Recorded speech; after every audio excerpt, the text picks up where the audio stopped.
रीवा को महानगर बनाने का इस माटी का स्वप्न आज यहाँ के लोगों का जुनून बन गया है और इस सपने को हौसले की उड़ान दी है मध्य प्रदेश की शिवराज सरकार और उसके मुखिया ने। रीवा के विकास की राह इतनी भी आसान न थी। इसकी पटकथा लिखी गई 11 साल पहले, जब मध्य प्रदेश में शिवराज सिंह चौहान की सरकार बनी। फिर तो जैसे सपनों को पंख लग गए और कस्बा दिखने वाला रीवा महानगर की दहलीज पर आ खड़ा हुआ। आज क्या नहीं है रीवा में जो उसे महानगर का दर्जा देने से रोके। इस सब के पीछे रीवा के सपूत शिवराज सरकार में उद्योग मंत्री राजेंद्र शुक्ल की भूमिका महत्वपूर्ण रही। रीवा की पहचान और ख्याति सफेद शेर कुछ वक्त के लिए रीवा से गायब जरूर हो गए, लेकिन सरकार की प्रतिबद्धता थी जो मुकुंदपुर सफारी बनाकर फिर से रीवा के गौरव सफेद शेर के दीदार होने लगे।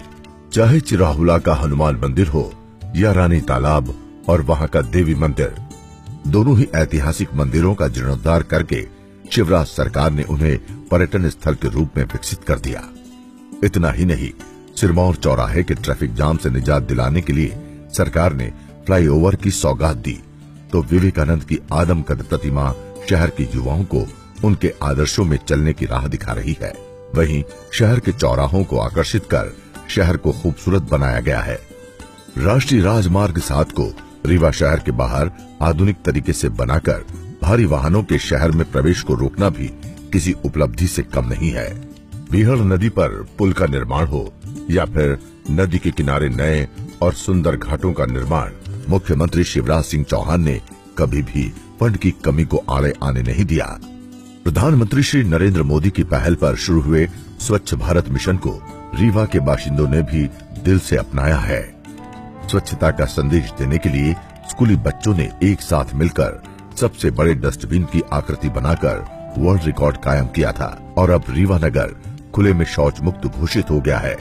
घर घर से कचरा संग्रह का काम भी रीवा में मिशन बन गया है। अब कचरे से बिजली बनाने के संयंत्र निर्माण पर भी बड़ी तेजी से काम हो रहा है। साथ ही हर घर को सीवर सिस्टम से जोड़ने का काम बहुत तेजी से चल रहा है, जिसमें पानी को शुद्ध करके सिंचाई एवं अन्य कार्यों के लिए पानी को उपलब्ध कराया जाएगा। प्रधानमंत्री आवास योजना के अंतर्गत 16,000 मकानों के निर्माण कार्य भी जल्द प्रारंभ हो जाएंगे, जिससे हर व्यक्ति के अपने घर का सपना पूरा होगा। घर घर शुद्ध पेयजल देने के लिए नगर निगम ने प्रत्येक घर को मीटर के साथ नल कनेक्शन देने का कार्य शुरू कर दिया है। मल्टी स्पेशलिटी हॉस्पिटल का निर्माण रीवा के लोगों को इलाज के लिए बड़े शहरों की ओर भागने से रोकेगा। इतना ही नहीं, आने वाले दिनों में रीवा राष्ट्र का गौरव बनेगा, जब यहाँ दुनिया के सबसे बड़े सोलर एनर्जी प्लांट से 750 मेगावाट बिजली का उत्पादन शुरू हो जाएगा। इसकी आधारशिला रखी जा चुकी है।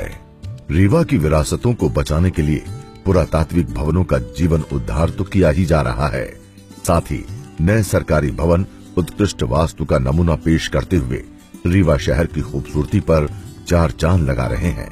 और नए कलेक्टर कार्यालय की तो बात ही अलग है, जिसके शिखर पर बने अशोक स्तंभ की कीर्ति निश्चित रूप से पूरे देश में पहुंचेगी। नई हवाई पट्टी, नया इंडस्ट्रियल एरिया रीवा में विकास के नए द्वार खोलने को तैयार है। शिक्षा के क्षेत्र में भी रीवा अब दूसरे शहरों से पीछे नहीं है। नए वेटरनिटी और पॉलिटेक्निक कॉलेज भी बन रहे हैं, जो नौजवानों के लिए शिक्षा के नए अवसर प्रदान करते हैं। खेती किसानी में भी बाण सागर की नहरों ने रीवा के किसानों की किस्मत बदल दी है। विंध्य महोत्सव रीवा की पहचान बन गया है, जिसका सफल आयोजन पिछले 2 सालों से हो रहा है। इसमें स्थानीय कलाकारों को अवसर दिया जा रहा है, जिससे विंध्य की कला और संस्कृति को निखारा जा सके। विकास और विश्वास की ये कहानी बड़ी लंबी है, लेकिन आज हम समवेत स्वर में कह सकते हैं कि मेरा रीवा बदल रहा है, मेरा रीवा आगे बढ़ रहा है।